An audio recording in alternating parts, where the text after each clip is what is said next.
अस्सलाम वालेकुम प्यारे दोस्तों, कैसे हैं आप सब। उम्मीद करते हैं कि ठीक होंगे। आज हम आपको इस वीडियो में हेल्थी नाश्ते के बारे में बताएंगे जो हड्डियों के लिए भी फ़ायदेमंद होगा।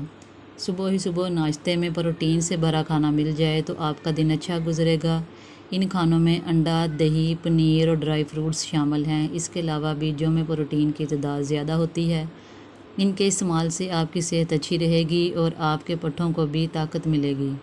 प्यारे दोस्तों, इसके अलावा जौ का दलिया, केले, सेब और फ्रेश जूस अगर नाश्ते में शामिल हों तो आपकी सेहत के लिए बेहद मुफीद है और इस तरह के नाश्ते से हड्डियों की कमज़ोरी दूर हो जाती है और हड्डियां मज़बूत होने लग जाती हैं।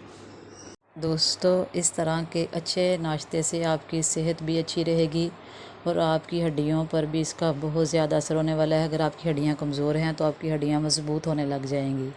प्यारे दोस्तों, आज की हमारी हेल्थी टिप आपको कैसी लगी? अगर आपको हमारी वीडियो अच्छी लगी हो तो वीडियो को लाइक कीजिएगा और कमेंट में जाकर अपनी राय का लाजमी इजहार कीजिएगा। अगर किसी ने कोई टिप पूछनी हो तो वो कमेंट में पूछ सकता है। अपना बहुत सारा ख्याल रखिएगा। कल मिलते हैं इंशाल्लाह एक नई हेल्थी टिप के साथ। तब तक अपना बहुत सारा ख्याल रखिएगा।